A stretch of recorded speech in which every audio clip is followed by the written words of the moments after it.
What's going on, family? It's your main man, 100 Grand, Kim Blank Sarilla, and we are having a live webinar coming up on Saturday, May 14th, from 11 a.m. to 12:30 p.m. Eastern Standard Time. And the topic this month is dividend stocks. Yeah, that's right. We're talking all about dividend stocks. Those stocks that not only give you your cake, but some of that icing too.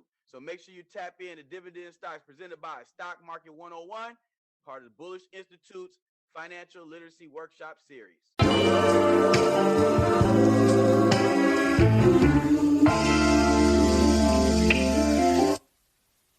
Boom. I'm here with Sara Delaney. Thank you for kicking back with us today. I called the back signal for Women's Month and she answered. So thank you for kicking back with us.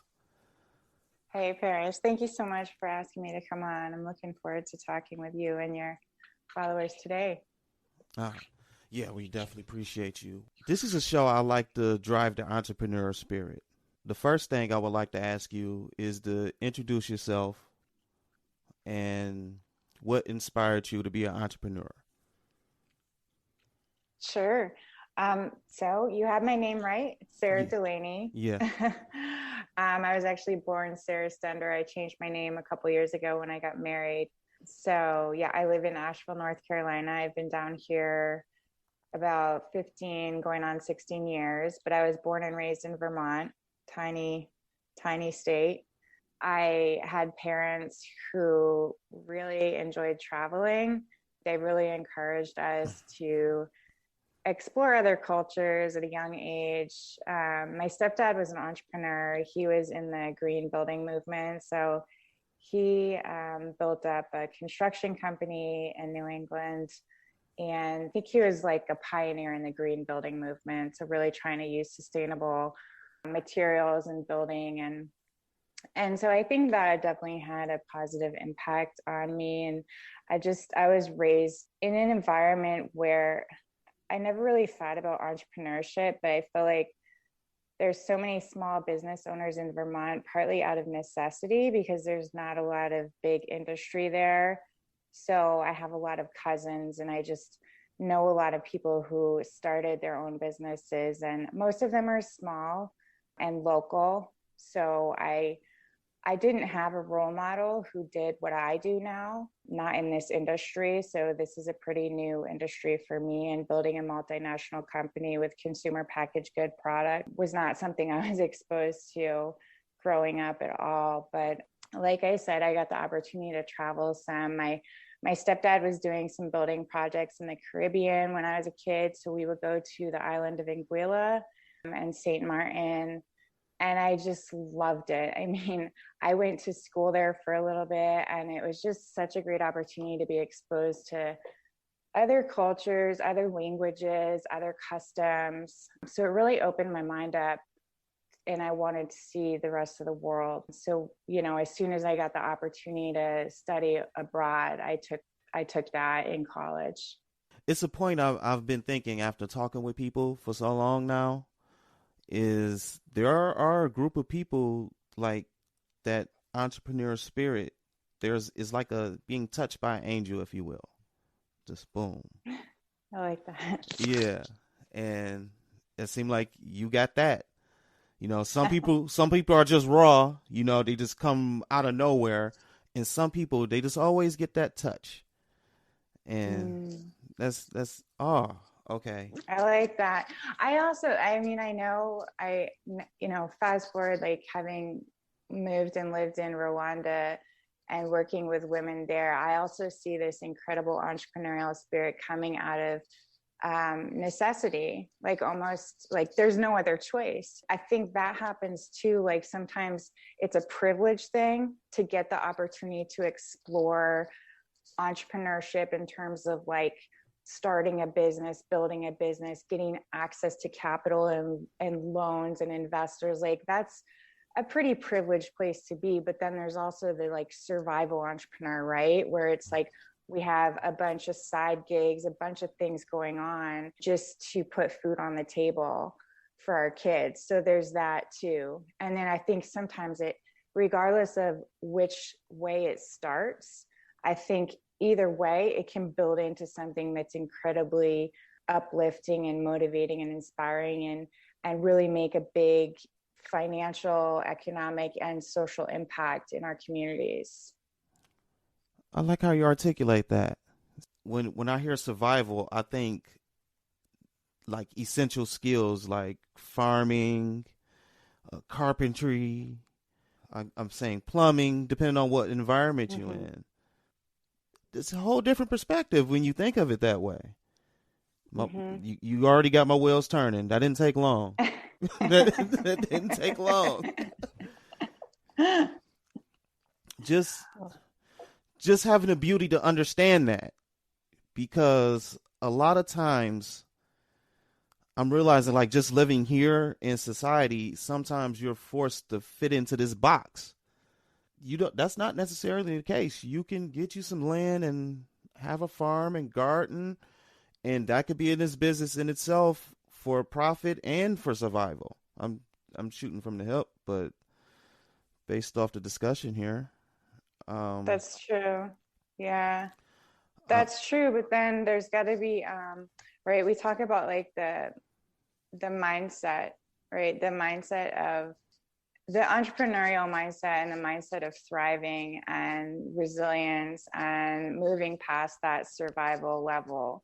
Because even if something started just for, whether it's homesteading, like you're talking about that, a lot of my family participates in homesteading in Vermont, where they just grow their own food, they raise their own animals, they trade, they still barter for like goods and services. I mean, yeah, it's really like that. They really, really value just supporting local businesses with everything they can do, at least the people I know. And then in Rwanda, same deal, like growing all the food that they need, trading if they can't grow it. Really, like I work with some communities in Rwanda that are still cashless. They don't use cash or money as we know it. And you know, we may say, well, they're living in poverty because they don't have cash, but I would say that's a mindset too, because, you know, there's plenty of people there that maybe they don't have bank accounts, but they wouldn't consider themselves living in poverty, where they have an abundance in so many other ways. They have an abundance of food, of love, of family, of community, of support. Poverty is really a mindset. You got everything you need. You have a purpose. Like, say you have a community, so you're social. You can learn from one another still. You have your own ecosystem. There's a power in that. There's a self-empowerment in that, the self-reliance and self-sufficiency. I think it's really important today to look at with the pandemic, with the war, with all these things that are not within our control.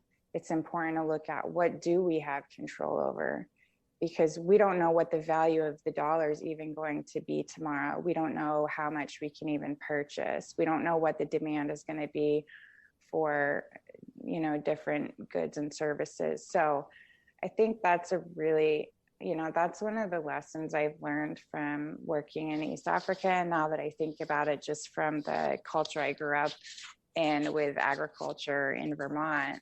So it's an interesting balance there. I think money is definitely important, but I don't think it can be the number one driver for happiness and like internal peace. I think we do have to have that community piece and that self-sufficiency piece, and then also just have that big driving force of what our purpose is and why we're here.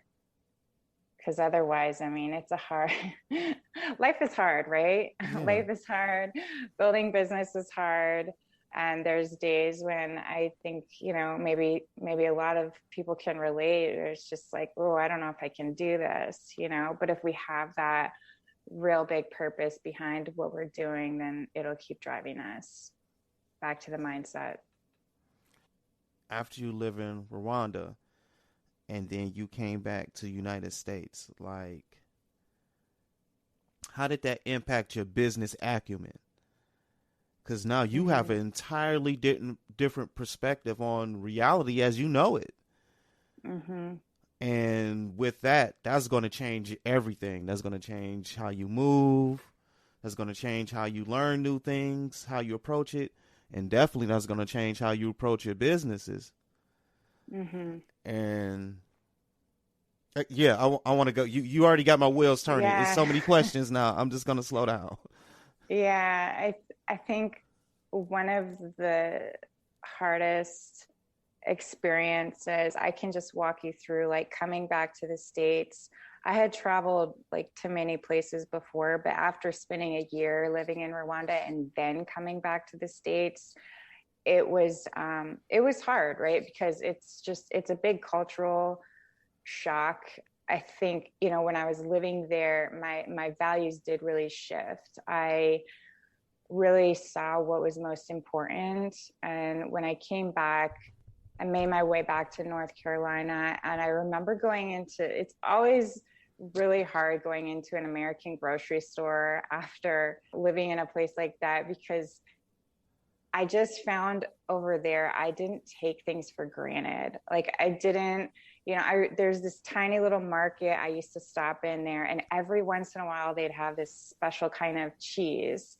And it was so exciting. And like, oh my gosh, they have the cheese, and it was like a French cheese or something, and probably way too expensive, but it was just such a treat because it was really hard to find like this kind of cheese, right? And you just kind of buy what you have access to, and people will come by your house with like a basket of fresh fruit or their eggs, and it's kind of like supporting, I don't know, whatever the farmers have that's ready locally is what you buy.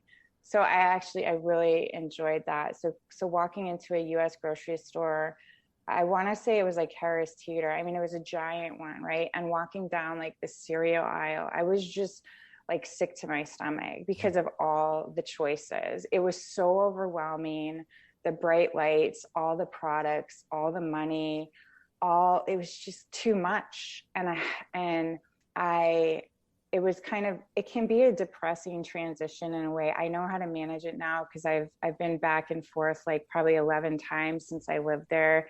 So I know how to handle those emotions now, but it's just, we have so much here. And I think in a way we almost have like too much in certain categories. And there's this addiction to more, like more. But I do believe, I remember a study that I read about when people have more than, I think the number's 3, I think when people have more than 3 options of something, their happiness level actually goes down. So it's good to have 2 or 3 options, and after that it goes down.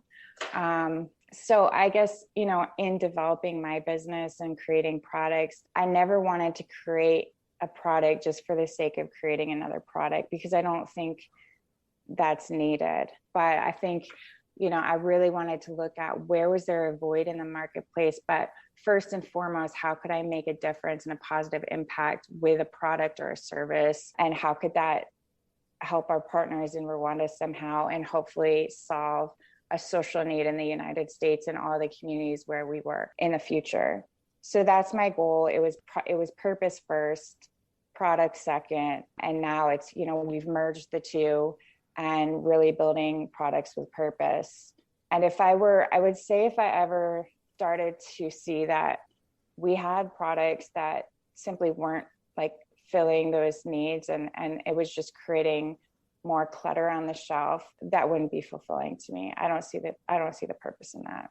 So I think for any entrepreneur out there who's thinking about starting a product, it's the drive has to be more than just financial, because it's very, very competitive, and there has to be a white space that we're filling. Be yourself. Yeah. Yeah. And you say you still have partners in Rwanda as well, correct? Mm-hmm. I do. Okay. Now, someone may hear that and they probably think like, well, wow, I can form a partnership outside of where I live. Mm-hmm. They may seem radical to some. What Mm-hmm. was the steps in order for you to attain that? Right. So I didn't set out to do that. I think it really happens organically. For me, when I lived there, I learned so much and I benefited so much from living there. I wanted to somehow give back after I left. And it was really hard to actually leave. I wanted to continue living there, but some things were going on in the US that brought me back here. But I made a commitment to work with some of the women that I met in Rwanda to create a program that could help with the trauma healing and to help boost resiliency.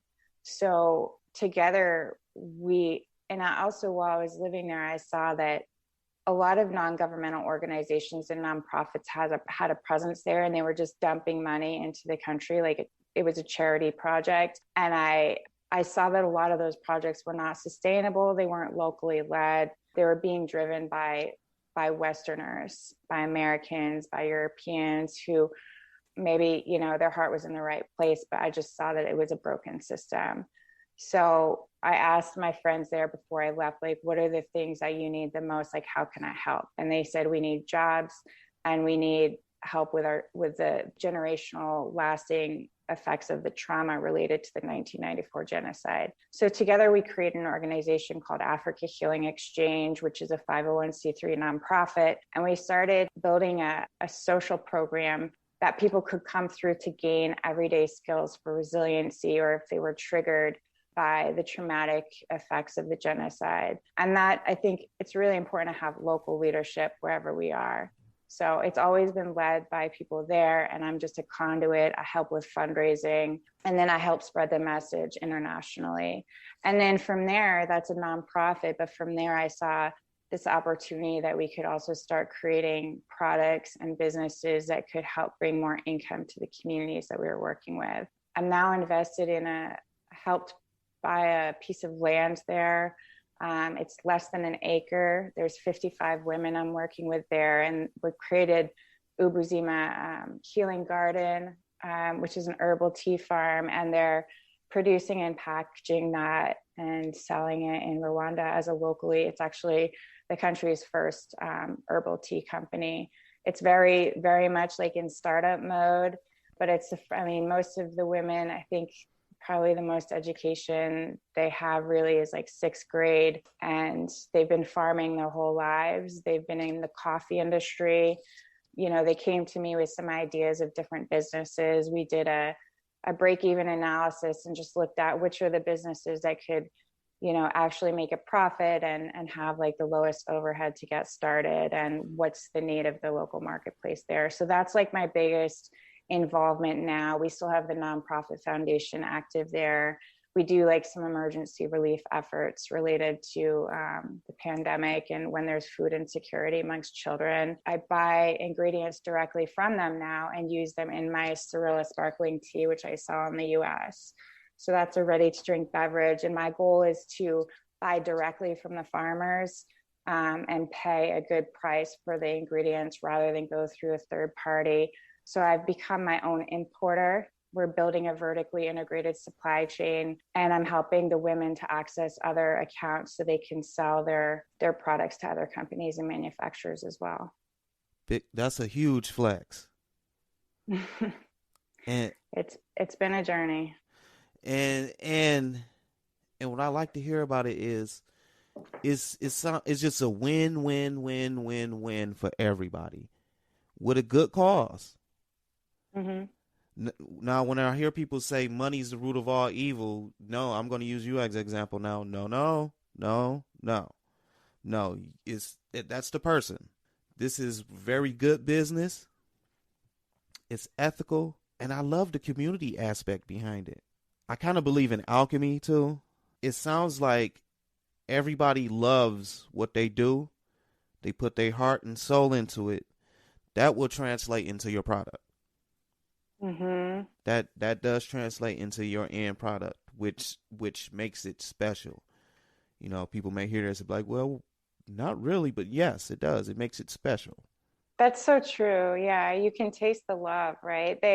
The women, they even have one of their blends is called the Love Blend, and it's made with Tulsi holy basil, lemongrass, and hibiscus. And it's got like the pink color from the hibiscus flower, and people truly say that they can feel the love in that tea. So I think it's true. You really can. I mean, if you think about like the chefs, you know, that you infuse your work with love and or with caring and compassion, and people can feel it and taste it. I do believe that's a brand value that you can't manufacture, you can't artificially produce. It has to be genuine. It has to be like rooted in the core values of the founders and leadership. And that trickles down to everyone involved, I hope. And it also shows in the selection of partners all the way through our supply chain.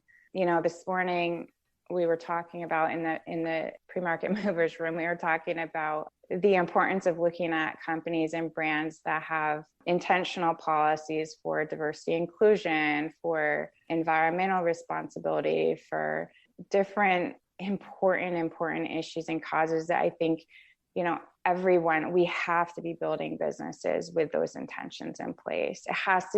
We have to be rooted in that. It can't just be a response to a problem that we had. It has to be proactively put in place. And that's what we're doing.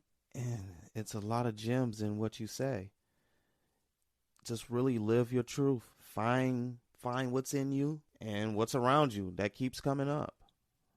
How do you market your tea? And how do you sell it? Do you sell it from person to person, or do you sell it at big box stores, and also how do you market that? Because that sounds like a pretty steep hill to me. Because Yeah. like when I see something in the store, that's just me personally. If I see like a Coca-Cola and a Pepsi in all these stores, I know there's a process behind that, and there's someone behind that process. Yeah, it's definitely been uphill. I'm still, luckily there's like dips and valleys because, you know, it's tough. It's been a super steep learning curve for me. You know, I said earlier, I didn't grow up in this industry, so I really had to learn it. I had to teach it to myself, read a lot of books, like look for advisors and mentors, and just talk to actually like peers as well. We were at a trade show on Monday, and there's nothing like talking face to face with other brand founders and just picking each other's brains. Like people would come up to me and be like, other beverage companies just getting started, and be like, who do you use for canning? Like, how do you source your packaging? Like all those things, it's really hard to navigate. And I'm so happy to share our resources because it could save someone 2 years, really. I mean, and it has been a few years. I started my company in 2016. So we're past the 5-year mark. We made it through the pandemic, knock on wood. And so we just started canning Sarilla so we've got 12-ounce slim cans, and we sell them single serve or in 12 packs. And we just launched in 2019 with that product line. So my whole strategy was, prior to things closing down, I was going to be going into breweries and bars and food service, college campuses, doing demos and samples in grocery stores to really build brand awareness. But all that came to a screeching halt like 6 months after we launched. So I adjusted the strategy. We really focused on grocery stores because everyone was still shopping, right? Doing like home delivery, doing, pickup from the parking lot, of course, Amazon. So we activated those channels instead. So I had to learn the grocery store business very quickly, started working with brokers and distributors. We launched with UNFI, which is the country's largest natural food distributor, about a year ago. And so that's helped us get into a lot of stores, mainly on the East Coast. We're in the North Atlantic region now, the Southeast, and we just activated accounts in Florida about 2 months ago. And so next we'll be heading into the Mid-Atlantic region, and then we'll be hitting the West Coast, like California. So those are our primary markets right now where we're selling. And then we've also started selling on Amazon. You can also buy on our website, which is drinksarilla.com. And the beverages don't have to be refrigerated. So we're often placed on the shelf in grocery stores, which is not my favorite. Of course, I want it to be in the grab and go fridge. I want it to be in the grab and go fridge by the checkout register. And then, you know, where Red Bull and Coke and Pepsi is, that's the dream. But like you said, it's those coolers are really, they're dominated by those companies. So there's definitely, you know, we have to prove ourselves. We have to prove ourselves that we can compete with those brands, but we're also in the better for you category. So our price point's a little higher. We provide plant-based energy. It's every can has between 55 and 90 milligrams of caffeine just from the tea plant. There's nothing artificial. It's clean label, certified woman-owned, fair trade, organic, non-GMO, gluten-free, vegan, all those things. So it's very, we're really being positioned more with like the natural energy sets, like the yerba mate teas, the guayaki. So I always get excited when someone's like converts from drinking energy drinks like Red Bull or Monster or sodas to our drink, and they're so much happier. They feel better. It's the same price, so they're not spending any more money. And I just know it's better for their longevity and their health. So plus they're making the difference, right? So that's where we're at today. And then this year, with things opening up again, I'm super excited to get back on that track of going into bars, breweries, college campuses, anywhere where there's a tap that has beer being served. We want to have Sarilla on tap as well. So I'm activating our tea on tap program. When you pour Sarilla off the tap, it looks like a beer, doesn't taste like a beer. And I'm excited because I think, you know, having an alcohol alternative is super important today. There's a lot of people who just don't want to drink, or they're drinking less, or they're designated driver. For women, you know, I know this from personal experience, like it feels safer, you know, not to be overserved or over consuming alcohol, so we can, you know, stay focused and aware and take care of ourselves when we're out socializing with our friends. Yeah, I think that's awesome. You should have a non-alcoholic option in a bar, because some people like to be social, and someone needs to be coherent. I'll give people a little backstory. We talked beforehand, got a little introduction of ourselves, and I was already fascinated, but now that we hear everything, you're taking one model and you're just transforming it. Like, it's like everything's connecting. You know, you have this passion with these group of people in Rwanda. You're helping them. You're buying the stuff from them, giving them their economy, and now you're also building something that's also ethical here, which is a major problem here. And it's all going through the same channel. You're not all over the place. You're not like, oh, I'm doing this, I'm doing that, I'm doing this. You may be doing other things, but however, as far as this business, it's like one channel. It just streams together, and it's all comes from within you. It makes me so happy to hear you say that, because like you get it. Like I can't tell you how long it's taken for me to concisely communicate that and to have this system that we can explain.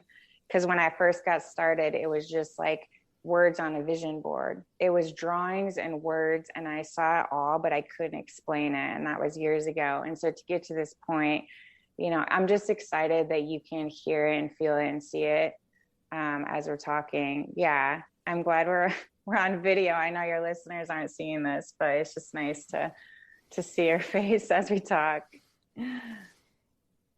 You may have changed your show, Sarah. You may have changed your show.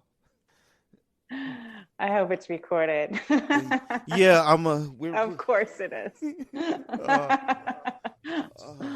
But that's so. But yeah, it doesn't happen overnight. I 100% agree. I like to hear tangible things too, because you said you're able to get into big retail stores, and that's how you market. Mm-hmm. Like, mm-hmm. Okay, you know, let's say hypothetically, you know, someone has they got their special recipe from their grandmother, and they want to market it. they have that same energy that you have. They see maybe it makes sense to put it in the shops in the area or target big box retails. How would someone start by doing that? Totally. Yeah, I'm so glad you asked that. I am excited to talk about this because it's really fixing your hair. I don't Let's know go. how much, I don't know how much. Yeah, I'm rolling on my sleeves now. I don't know how much time we have, but first of all, there's so many variables, right? So it depends on what part of the country you're in, like what your long-term goals are, how big you want this thing to get. And yeah, grandma's recipe, I mean, they're the best. So let's start there. I think identifying who your target audience is, and sometimes that's hard to do because personally, I thought, well, hey, like everyone drinks. So everyone drinks something every day, all day. So everyone's my customer. No. Like, right. If everyone's our customer, no one's our customer. So figure out like first, who is your customer? For someone who's got like grandma's amazing homemade sauce and they want to, get it into jars. Think about like, who's already loving this? Like, who do you know already loves it besides your family? And then where do they go?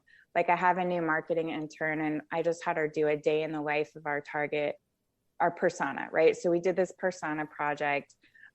She walked me through a day in the life of Emma, who's our persona. She's a 24-year-old young woman, what she does, where she goes, what she buys, down to like minuscule details. And that's how you can figure out like which channel do you want to start selling in? Is it the farmer's market? That's an easy place to start, right? Because you don't have the same packaging and labeling requirements that the FDA is going to need, that grocery stores are going to need. The next place to go, by the way, I bypassed farmers market. That's not my thing, but I know a lot of great brands that started there and even were discovered there. Like even Whole Foods Market has local foragers that are travel through farmers markets and every now and then pick up a brand. So I know it happens. It's just a lot of time to spend, at those farmers markets and events. So it really depends on like someone's family structure and what they can commit to there. And also how much you like being around people. It's totally like a social extrovert type setting. And then you have the investment of like the tents and the coolers and all that. I just decided to go straight to the stores and I started with like my local co-ops, right? Like the food co-ops and the little natural food markets. They're usually easier to get into because you can literally walk in with your product, give them samples, give them a sales sheet, and build the relationship that way personally. And then you get a little traction there and you just start expanding. So, I started delivering out of my car.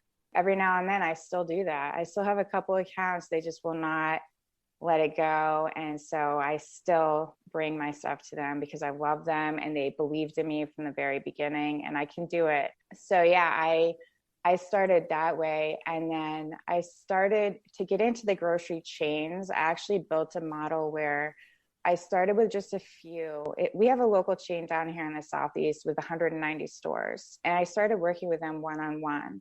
So I started with 2 stores out of their chain, delivered myself, built the relationship with the managers. They gave me approval. And then I worked my way up to 40 stores. I was still delivering myself, servicing all those stores myself. Like it was 2 to 3 days a week that I put into that account. And then my end goal was to get invited to go into all the stores, into their warehouse direct, which is, we got that invitation last spring. So I worked from like 2 stores to 40 stores, and now we're in the entire chain. I'm not delivering anymore. And they write a purchase order. I prep the pallet, my manufacturer preps the pallets, their truck picks up, boom, it's done. It's awesome. But that took me a while to get to that point. But now I have that case study that I can then present to other grocery stores. And then we started working with a distributor. I mentioned UNFI. There's other local distributors. So once someone's like past that point where they can't deliver themselves or they don't want to deliver themselves, then they start working with a local DSD, and DSD stands for direct service delivery. So every city, every town has DSDs. Try to find out who your DSDs is, and they're going to keep a percentage of the sale. So it's anywhere from 10 to 30% of the sale they'll keep for doing that. And they should be doing more than delivering. They should be merchandising as well. And that's the process. But of course, along the way, you have to make sure you have the right packaging that's approved by the FDA. You have to, make sure you have the nutritional panels done, the testing, just so that your product's safe to even be in stores. But that usually comes like after the farmer's market stage, unless you want to just start. I just decided to do that from the very beginning. And then there's the branding and the marketing and all that. But there's also services like someone can set up a free account on RangeMe, for example. It's RANGEME.com. You can set up an account on RangeMe and you can start looking at all the buyers that come through there. They have all the major grocery store buyers. It's like an online trade show, basically, where all the national buyers come through. And if you want to upgrade to a paying account, you can, but there's a lot you can get out of that free account.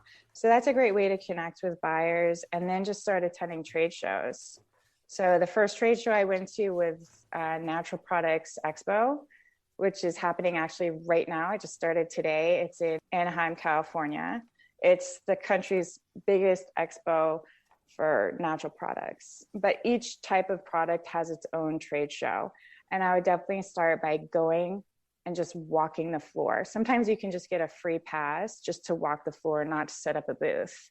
And then the next step would be getting a booth and actually showcasing your products. And all the buyers from the stores come through, taste your product, you get to meet with them, you get your business card, you find out when they're reviewing the product in their category, and then you submit your product for them. So that was a lot, but I mean, there's more, but those are kind of the steps that I would take. The first trade, besides Natural Products Expo, that was the first one I exhibited at, but the first one I walked, I went to the World of Tea Expo in Las Vegas before I even started my company, just to see what was going on in tea. I just wanted to see what are the businesses, what are the brands, how do they set up their table, what's the vibe, so that when I went back, I would know how to get, my whole booth set up there. So you said, what was that website? RangeMe? Yeah, rangeme.com is a good one. I know, like, for anyone doing, like, I was just checking out, there's a snacks and sweets expo in May coming up in Chicago. You can walk the floor for that if that's the category you're in. And then there's a show in New York City in June called Specialty Food Association Show at the Javits Center. So that's another one that we do. And yeah, just get involved with the trade associations as well, and start making friends with brand owners that are similar. I think there's actually a lot of collaboration in the industry, and I wouldn't necessarily reach out to my most direct competitor for advice, but we can reach out to similar types of brands and just make friends with them and find out, like, where, which shows are they going to, how did they deal with the packaging, like which distributors are best, and try to get personal references that way. Trade shows, I never thought of it. And you said it's a trade show for almost any product you can think of. Everything. A lot of them right now are happening in Las Vegas, just I think because that city's kind of stayed open through this whole mess. But the one I went to Monday was just for North Carolina products. That's a really good way to do it too, is just join your local organization that has trade shows. Like in North Carolina, we have it's called Gotta Be NC, and it's all North Carolina made products. And it was a great show. It was just like 4.5 hours, which is pretty short, but we met all the major buyers for the grocery chains in the Southeast in that time. So it was definitely a great return on investment there. And yeah, so check out like what the local resources are. And then also we joined a local incubator when we were getting started. I think it was through the Chamber of Commerce. They usually have like mentorship type programs that you can join, sometimes for free. Sometimes they even offer a stipend to join, like some kind of a grant. And yeah, for startup capital, there's some grants out there. I would definitely start with that before going straight to an equity investment. Yeah, because that was my next question. How did you fund your business? Because from my knowledge, I know that the packaging can be definitely a uphill battle. For Mm-hmm. some reason, the healthier your product, the more barriers, that's the word I'm gonna use, you have to go through in order to prove that it's safe. And Mm-hmm. that's not an easy thing to do, and I hear it's rather expensive. Am I wrong? Is it expensive? The packaging. Yeah. Packaging is, yeah, it's a good percentage of our cost of goods. Unfortunately, it's even more than the ingredients. So packaging and marketing and branding are probably the biggest expenses, and then freight's coming right up behind that now. Mm, Often freight is missed in calculating cost of goods. So we always calculate the cost of our ingredients, the cost of the packaging, and then, we have to factor in the cost of freight and sales in order to get it to stores. Getting started, like I started producing it myself, and then I started working with a local brewery here and just started real small. And eventually we moved into a co-manufacturer who's actually packaging it for us now. So we pay them like a set fee per unit that they produce. And of course, the higher the volume, the lower the cost the lower the cost per unit, the more we can do. But that alone, like looking for the right production partner rather than investing in your own equipment, is really important.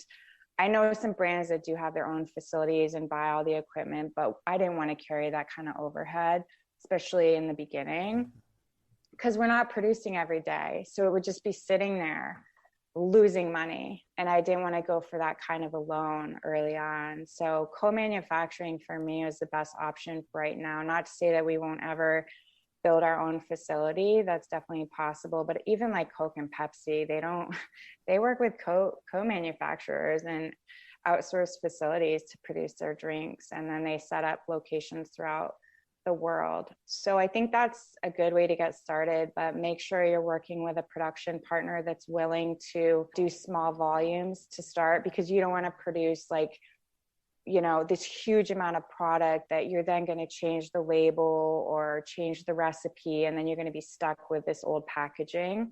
So I started with like real small batches and then slowly grew from there. And so now we're still only producing what we need for about 3 months at a time.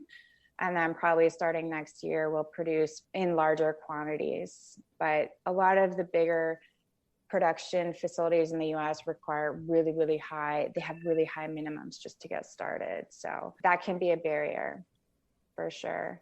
But, initially you might have to spend a little more per unit for packaging and production just to get it exactly the way you want it. And then when you finalize your design, your branding, your packaging, then you can start producing in larger quantity and your price per unit will go down. So it's important to know, like, it may not be profitable right up front because of those entry costs. But like I said, there's grants out there. I definitely go to like the local chamber and look at like grants within the state. A lot of states are trying to encourage manufacturing. So they're offering startup grants. And, I'm a certified women-owned company. There's also grants for women-owned businesses, for Black-owned businesses. And then after that, I went for, I did a friends and family type round. There was a woman who was just really excited about what we were doing. She was independently wealthy and she wanted to help us get started. So she became my first angel investor. She came to Rwanda with me. She saw the whole thing and she saw the vision. Like, you can see it. She saw it before no one else could really see it. We didn't even have a product in markets yet. And so she helped fund the first stage of our development with the packaging and the branding and getting into stores. So I'm super grateful for that connection. I wasn't looking for it. I was just being myself. I was being honest. I was connecting with people, and it happened. Like, there was a divine intervention that brought us together at an event, and it just took off from there. And so that's helped me meet other people along the way. And so now I'm actually getting ready for my first formal fundraising. which I'll be opening up this. We're working on raising $500,000 to get to the next level. And that'll be a seed round that I'm doing with a minimum investment of $50,000 for equity. So I'm excited. It's, we're at that next stage. Was that your first set of funding, or after that, was you able to go after bigger venture capital firms, or did you keep your group of investors small? Yeah, so she and I met here in the US. I was actually at a retreat on the West Coast, and she was another participant. We just got to know each other very organically. I didn't know anything about her. I didn't know anything about her finances. I wasn't even looking for investors. I just had this idea of doing a non-alcoholic beverage on tap with Rwandan tea. And so, yeah, that's how it started there. And then that gave me more courage. I think that gave me I was bootstrapping. So I didn't have a lot of personal money, but I have the mindset of when we're doing God's work, when we're doing something greater than ourselves, all the resources show up when we're ready for them. And so I didn't see the finances as a barrier. Don't get me wrong. I have days where I'm terrified about where the money is going to come from. But I didn't have all this capital to work with. I just was really trusting in the process. And so I just did little by little, I did a couple of events. I learned how to keg myself. I went to classes, and I still had my side work. So I wasn't relying on this for my income at this point. I kept my other job. So it wasn't until I met this woman that I had the courage to take that next jump and to really make this my full-time work. And I knew for at least a year I would have enough to, pay my bills. I also was a single mom with a young child. So I knew I had to bring in a certain amount of money each month just to survive. So I just want to, make that clear. That's kind of where I came from. And then now we have a couple of other investors, people that I know personally here in the same town where I live. I haven't yet taken on venture capital, but there's this really cool tool online. It's a cap table simulator. So you can actually plug in the numbers into your cap table if you plan on raising venture capital funds or, one day being acquired, let's say doing a Series A, Series B, Series C raise. You can decide what is the bottom line that I'm willing to walk away from this company if the day ever came. And you decide what's the percentage you're willing to let go of in terms of equity. And then you can come out of it backwards. And then it'll help you figure out what you can raise, the amount of money you can raise next as it equates to the equity in your company.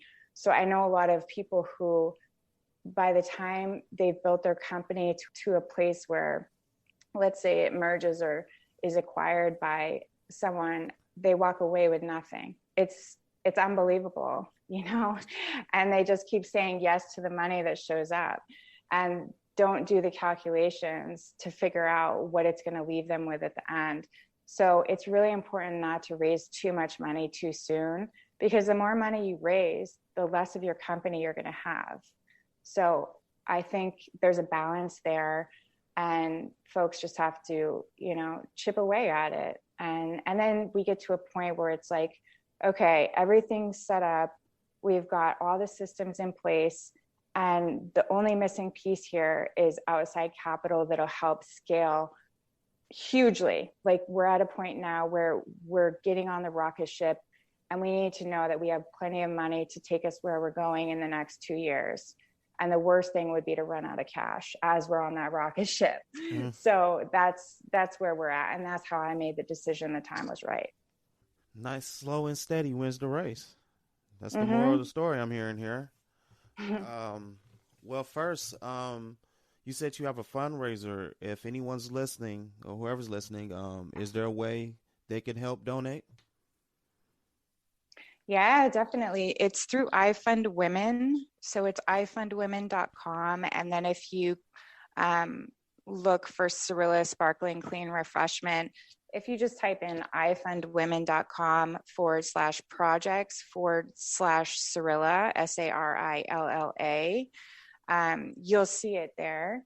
And we're running that through the month. And then for folks who are interested in an equity investment, they can contact me directly and we can have a conversation. And my email is sara@drinksarilla.com.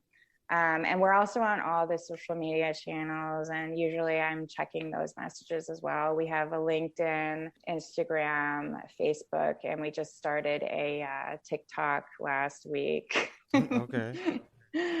But yeah, that's a different story over there. We're doing kind of some goofy things, and my intern's helping, and we're doing like this midweek mocktail series, and it's fun. Yeah, we have some laughs over on TikTok. I'm still learning TikTok myself too. I'm realizing the power in it now. I said, oh, I see why people is addicted to this. Okay, this is, got to be careful with TikTok.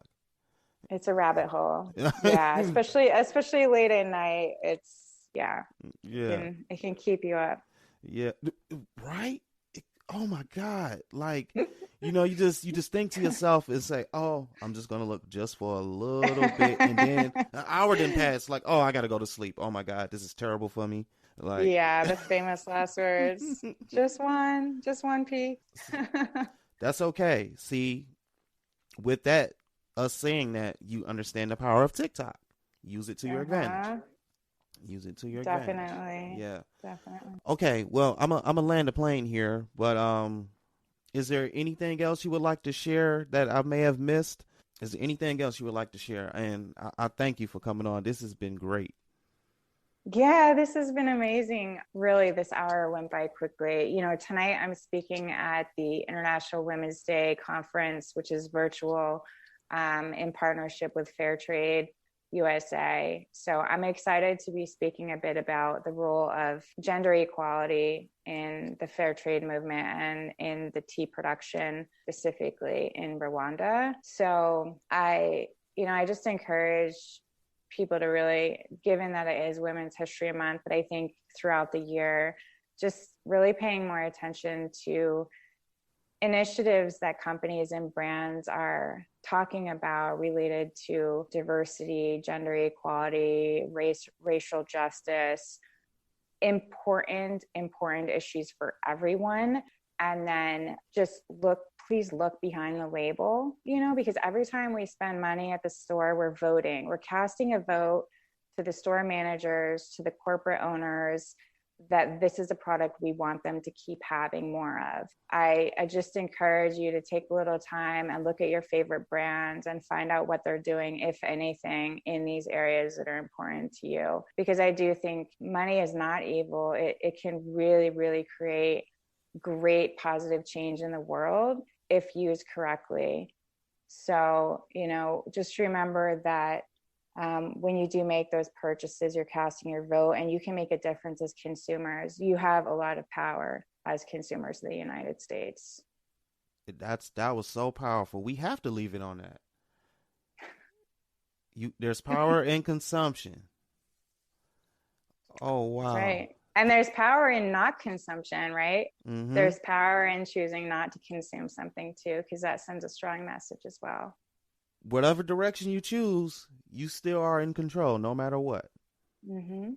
Oh, thank you for kicking back with us, Sarah. We got to do this again. This wasn't enough time, but sounds good. I need time to process, and then we can come back and we can talk again. All right. Well, I've enjoyed it. I'd love a part 2, and I hope your wife made you a good sandwich today. What'd she make you yesterday? I made her a sandwich this time. So. Oh, good. Yeah. There you go. Balance. Right. But thank you for coming on. Thank you. Thank you for coming on. This is the Entrepreneur Kickback. We are out. Next time on the Entrepreneur Kickback. Now, there's another website called FAIR. You guys write this down, FAIRE.com, FAIR.com. And I learned about FAIR from a couple of the stores out in Asheville, North Carolina. So these independent stores go to FAIR and they find wholesale products at FAIR.